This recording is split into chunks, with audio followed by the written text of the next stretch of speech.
আমি মনে মনে মনে করছি আমি একজন মেয়ে, আমি মনে মনে মনে করছি আমি একটা মেয়ে, আমি একটা ছেলে, তার মানে আমি একটা মাইয়া, আমি একটা মায়ের বিয়ে করুম, আমি একটা পোলা, আমি একটা পোলার বিয়ে করুম। ট্রান্সজেন্ডারটা হচ্ছে গিয়ে সমকামিতা, মানে পুরুষ পুরুষকে বিয়ে করবে। একটা ছেলে নিজে মনে করবে যে তার মেয়েদের প্রতি কোনো আকর্ষণ নাই, তার ছেলেদের প্রতি আকর্ষণ, সে তখন ওই ছেলেটাকে বিয়ে করতে যাবে। বা একটা মেয়ে মনে করতে পারে যে আমার মধ্যে কেমন যেন একটা পুরুষালী ভাব এসে গেছে, আমি হচ্ছে গিয়ে মেয়ে পছন্দ করব, মানে আমি মেয়ে মানুষ না, সে আর একটা মেয়েকে চাইবে তার সঙ্গী হিসাবে। আমার ব্র্যাক ইউনিভার্সিটির ভাইয়ের ভিতরে অন্তরে আমরা প্রত্যেকে যারা মুসলমান, আমাদের হৃদয়ে কিন্তু সবসময় লা ইলাহা ইল্লাল্লাহ মুহাম্মাদুর রাসূলুল্লাহ কলফের মধ্যে, হৃদয়ের মধ্যে আল্লাহ আল্লাহ ধ্বনিত হয়। তো যখন এই আল্লাহ আল্লাহ ধ্বনিত হয়, তখন যে কোনো যত বড় কাফেরই হোক না কেন, তার ভিতরে প্রতিবাদের আগুন জ্বলা ওঠে এবং সে নারায়ে তাকবীর আল্লাহু আকবার বইলা এই বইয়ের মাঝখান থেকে পিছনে দিয়ে ছিঁড়া ফেলে।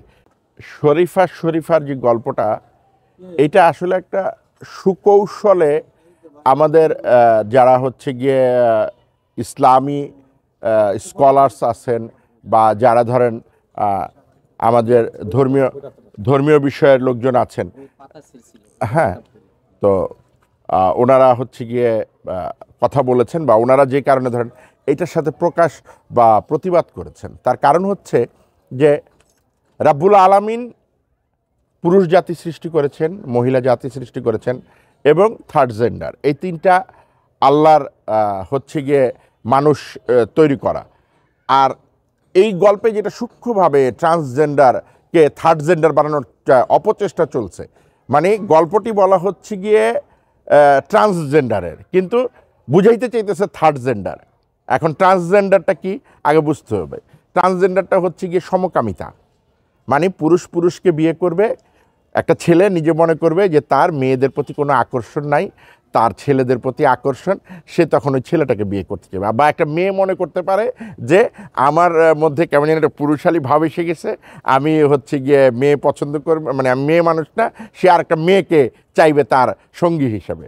তো এই যে সমকামিতা ট্রান্সজেন্ডার হিসেবে আমাদের সমাজে প্রচলন করতে চাচ্ছে, আমাদের সংবিধানেও আছে।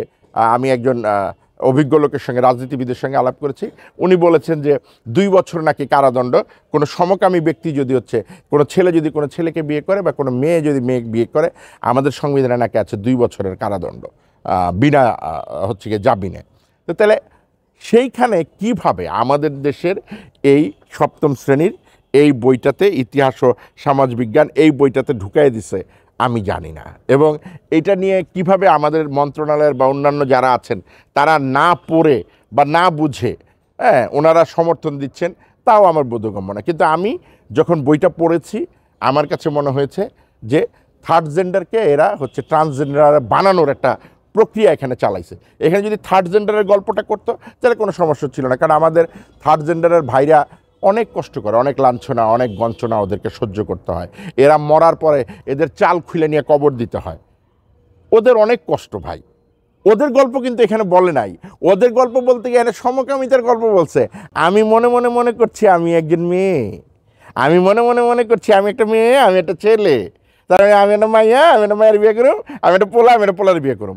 ওই আমার ব্র্যাক ইউনিভার্সিটির ভাইয়ের ভিতরে অন্তরে আমরা প্রত্যেকে যারা মুসলমান, আমাদের হৃদয়ে কিন্তু সবসময় লা ইলাহা ইল্লাল্লাহ মুহাম্মাদুর রাসূলুল্লাহ কলফের মধ্যে, হৃদয়ের মধ্যে আল্লাহ আল্লাহ ধ্বনিত হয়। তো যখন এই আল্লাহ আল্লাহ ধ্বনিত হয়, তখন যে কোনো যত বড় কাফেরই হোক না কেন, তার ভিতরে প্রতিবাদের আগুন জ্বলা ওঠে এবং সে নারায়ে তাকবীর আল্লাহু আকবার বইলা এই বইয়ের মাঝখান থেকে পিছনে দিয়ে ছিঁড়া ফেলে।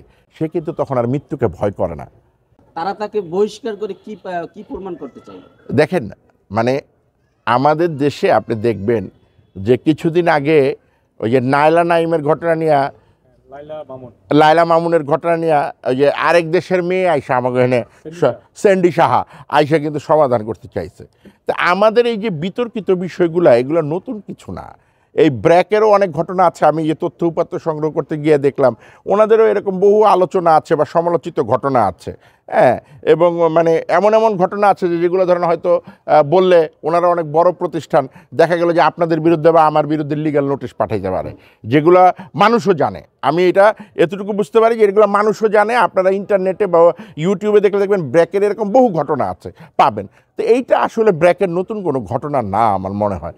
হ্যাঁ, তো এইটা ওনারা মনে করেছে যে ওনাদের একটা সাফাই গাওয়া উচিত বা এইটা আমি জানি না যে এইটার মূল ভিতরে কোনো অন্তর্নিহিত রহস্য আছে কিনা। রহস্য থাকতেও পারে, তা নাহলে কেন এই সামান্য ব্যাপারে একজন টিচারকে বহিষ্কার করবে? শোকজ দিতে পারতো, নোটিশ দিতে পারতো। শুনেন, আমি আপনার এই প্রশ্নটার একটা উত্তর দিই। দেখেন, ওই যে বলেন যে রাষ্ট্রযন্ত্রই আমাদেরকে অনেক সময় অনেক কিছু করতে বাধ্য করে। ইদানিংকালে দেখেন, ওই যে একটা মেডিকেল বাচ্চার শূন্যতে খাতনা যখন মারা গেল, তখন প্রশাসন থেকে বলা হলো কি যে এইটার তো কোনো অনুমতি নাই। তো আমাদের দেশে এগুলো হলো কোনো ঘটনা ঘটার পরে তার যখন ক্ষমতাচ্যুত হয়ে যায় বা ওই লোকটা চলে যায়, তখন বলে কি ও তো আগে চোরা ছিল, বাটপাড়া ছিল, ওরে তো আমরা এইভাবে রাখছিলাম। তাহলে বলেন তো, এগুলো হচ্ছে কি আসলে দায় সারা গোছের একটা প্র্যাকটিস। আমি একজন শিল্পী মানুষ, আপনারা জানেন আমি একজন শিল্পী, নির্মাতা, অভিনেতা।